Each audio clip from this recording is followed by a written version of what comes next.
विधानसभा चुनाव से पहले भूपेंद्र सिंह हुड्डा को बड़ा झटका। हुड्डा का साथ छोड़ेगा एक और वफादार। किरण चौधरी के बाद कांग्रेस को लगने जा रहा है एक और झटका। विधानसभा चुनाव से पहले बीजेपी ने चल दी एक और चाल। कांग्रेस के खेमे में बीजेपी लगातार कर रही है सेंधमार। कल कांग्रेस छोड़कर बीजेपी ज्वाइन करेगा कांग्रेस का दिग्गज नेता। नमस्कार, मेरा नाम है राजके वर्मा और आप देख रहे हैं रिपोर्टर जी। तू चल मैं आया, ये कहावत तो आपने सुनी ही होगी। ये आजकल कांग्रेस में चल रहा है। जी हाँ, बिल्कुल, हरियाणा कांग्रेस में। अभी कुछ दिन पहले तोशाम से विधायक और कांग्रेस की दिग्गज नेताओं में शुमार किरण चौधरी ने हाथ का साथ छोड़कर कमल थामा था।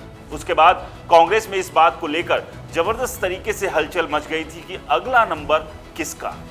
अब वो कौन सा नेता होगा जो पार्टी छोड़कर बीजेपी में सरकने वाला है। कई नेताओं की हुड्डा साहब से नाराजगी देखते हुए उन पर हाईकमान को थोड़ा थोड़ा शक हुआ, लेकिन किसी तरह से बात को कुछ दिन के लिए संभाल लिया गया। फिर लगा कि अब कांग्रेस की बस में सवार सवारी में से कोई भी नीचे तब तक नहीं उतरेगा जब तक कि चंडीगढ़ नहीं आ जाता है। लेकिन कहते हैं ना कि होनी को कोई नहीं रोक सकता, और अगर ये होनी की अनहोनी राजनीति से जुड़ी हुई हो फिर बात ही क्या है। एक ऐसा ही खेल करते हुए हरियाणा के सोनीपत में बीजेपी कांग्रेस को बड़ा झटका देने की तैयारी में।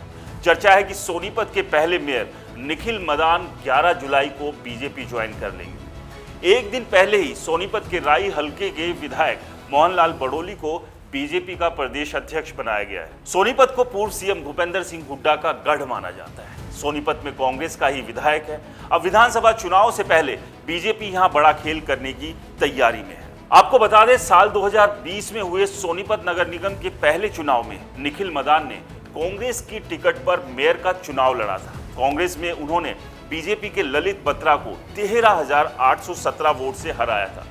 वो सोनीपत के पहले मेयर हैं। अब मदान साहब 11 जुलाई को बीजेपी के हो जाएंगे। जानकारी के मुताबिक निखिल मदान गुरुवार को अपने समर्थकों के साथ हरियाणा भवन में बीजेपी के कई बड़े नेताओं की मौजूदगी में पार्टी ज्वाइन करेंगे। वो भारी दल बल के साथ दिल्ली जाने की तैयारी में लगे हुए हैं। हालांकि निखिल मदान ने अभी बीजेपी में शामिल होने की पुष्टि नहीं की है, लेकिन उनके करीबी तैयारियों में जुट गए हैं। बीजेपी ने विधानसभा चुनाव से ठीक पहले निखिल मदान को अपने पाले में सरकाकर सोनीपत में मास्टर स्ट्रोक खेला है। बताया जा रहा है कि मेयर निखिल मदान इन दिनों कांग्रेस में अपने आप को असहज महसूस कर रहे थे, बिल्कुल उन कुछ नेताओं की तरह जो लगातार एक के बाद एक बयानबाजी करते आ रहे थे, लेकिन राहुल गांधी के कहने के बाद उन्होंने अपनी बयानबाजी पर लगाम लगा दी। सोनीपत के मौजूदा विधायक सुरेंद्र पवार और निखिल मदान के बीच कुछ समय से अनबन की खबरें आ रही थी। पिछले दिनों विधायक ने नगर निगम में भ्रष्टाचार को लेकर प्रेस कॉन्फ्रेंस की थी। निखिल मदान उनके साथ मंच पर नहीं आए थे। निखिल मदान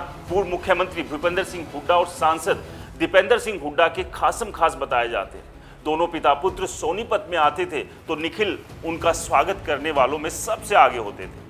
वो टीम दीपेंद्र के सक्रिय सदस्य थे। हुड्डा परिवार के वोट बैंक का चुनाव में उनको सीधा लाभ मिलता था। सोनीपत विधानसभा की सीट पर मेयर निखिल मदान को एक मजबूत कैंडिडेट के रूप में देखा जा रहा है। मेयर बनने के बाद उनकी नजर विधानसभा चुनाव लड़ने पर थी। इसी को लेकर कांग्रेस विधायक सुरेंद्र पवार से उनकी अनबन होने लगी थी। कांग्रेस की टिकट पर दावा कमजोर पड़ते देख वे अब बीजेपी जाने की जुगत में लगे हुए थे। हालांकि बीजेपी में विधानसभा टिकट के लिए निखिल मदान को कई दिग्गजों से टकराना पड़ेगा, लेकिन निखिल मदान के कांग्रेस छोड़कर बीजेपी जाने से कांग्रेस को एक बड़ा नुकसान यहां पर होना लाजमी है। और अगर इसी तरह से एक के बाद एक नेता कांग्रेस छोड़कर बीजेपी की तरफ सरकते रहेंगे तो आप समझिए जो कांग्रेस जीत का दावा कर रही है कहीं बाजी पलट ना जाए।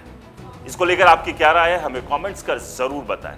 रिपोर्टर जी चैनल को सब्सक्राइब नहीं किया है तो चैनल को सब्सक्राइब करना ना भूलें।